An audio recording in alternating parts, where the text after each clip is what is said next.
Alright,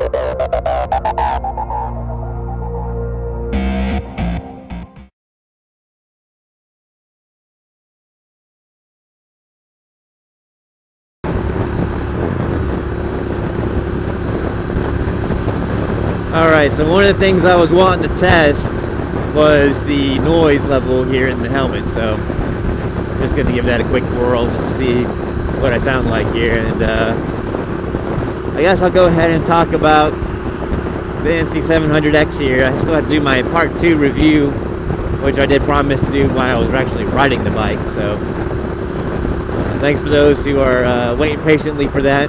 I actually was waiting for my camera to come in the mail to mount to the top of my helmet.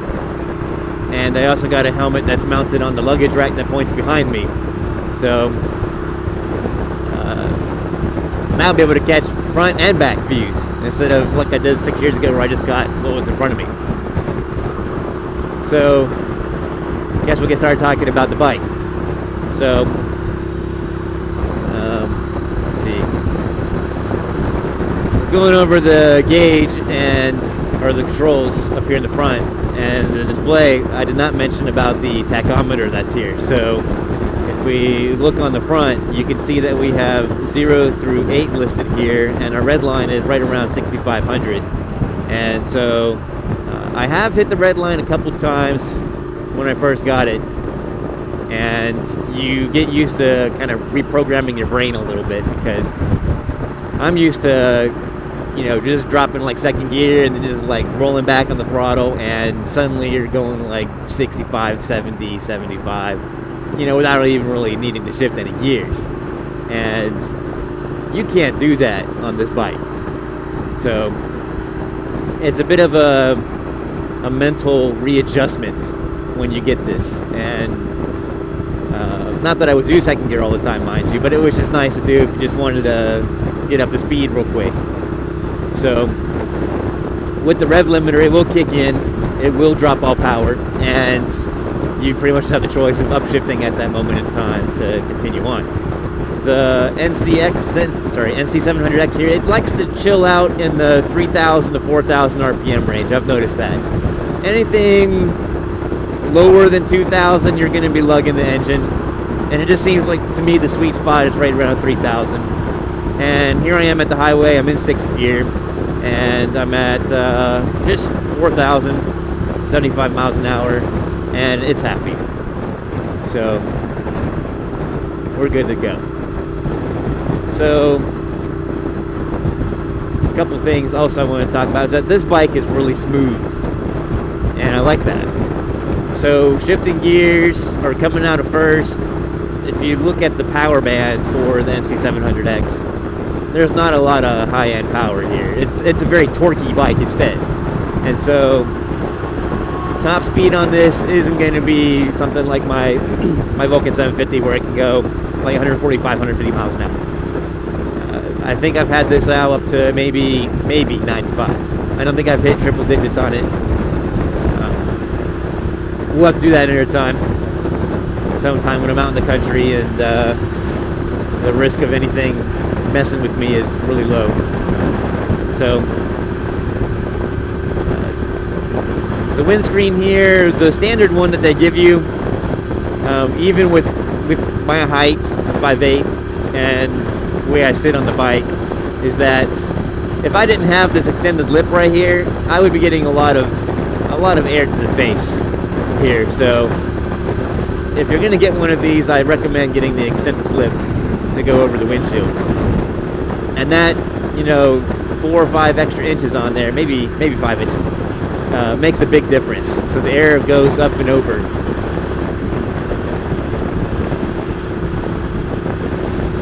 And I'm running right now with my headlight modulator on, so that's not stock.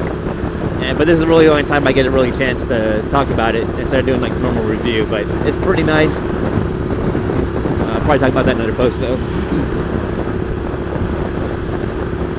So the center of gravity on this thing is beast. It's very low, having the gas tank underneath the seat, and you can pretty much just walk this thing around. It's really nice to ride. Counter steering is pretty much the same as with the Vulcan. slowness if you're doing, I did some salams and slow speed maneuvers in the parking lot where you saw that I did my review on the NC700X for part 1. I need to upload that footage at some point, but it's very nimble,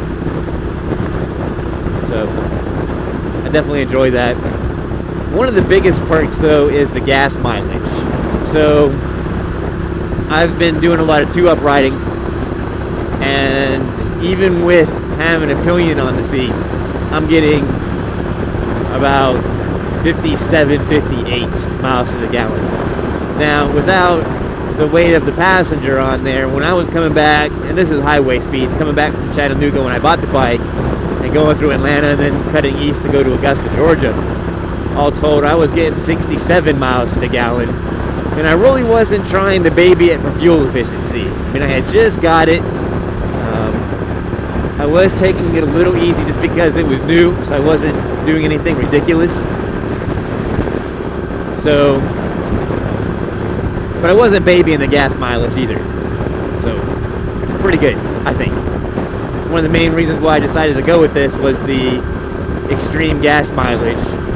And we all know motorcycles get better fuel efficiency, but to get what this gets, 67, and to be a 700cc motorcycle, that's impressive. My little 250 Honda Rebel would get 70 miles to the gallon, but it's a 250. So to have the power and the gas mileage is nice. It's very nice. So the acceleration on here, 6th gear, is not an accelerating gear, it's more a drive gear. So you'll see here as I speed up the pass and get in position for my exit.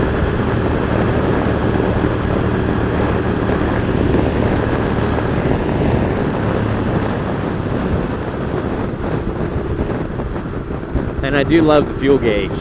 It actually, when it gets down to 1 bar on here, it will flash at you. It will flash red, on, off, on, off, on, off, and it'll let you know, hey buddy, you need to go get some gasoline before you run out.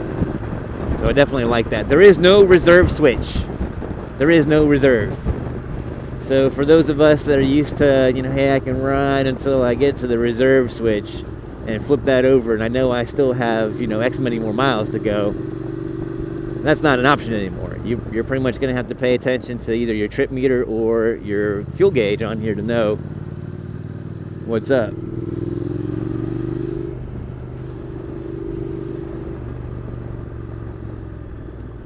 But yeah, with the bike being really low with center of gravity and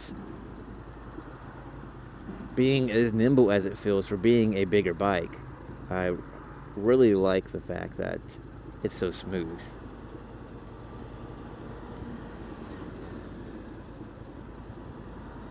I like the friction zone here with the clutch. For me, it just feels right. I didn't have to do any adjustments. Earlier in one of my videos, way back in the day, the CBR 600RR, that friction zone threw me for a loop. But this one, where it's at, it's more natural. It's not so quick. You actually have some time to let the clutch out and let it grab. So that's good. So I definitely like this as a commuter bike, and obviously that's what we're doing today, is we're commuting to work. But I'm probably going to have to span this review out over a couple things and different situations to give you guys more of an idea. But a lot of the hype around this bike is that, you can go and you can do your commute. You can go in the mountains and carve up some twisties, or out in the country and just chill and still have an all-around positive experience. And I'd have to agree. So I'm really digging the bike. I'm up to 1,976 total miles now, and I'm pretty much riding it every day. There was a day or two where I took my truck, and that was because I had to pick somebody up and they weren't about to get on the motorcycle, so I can respect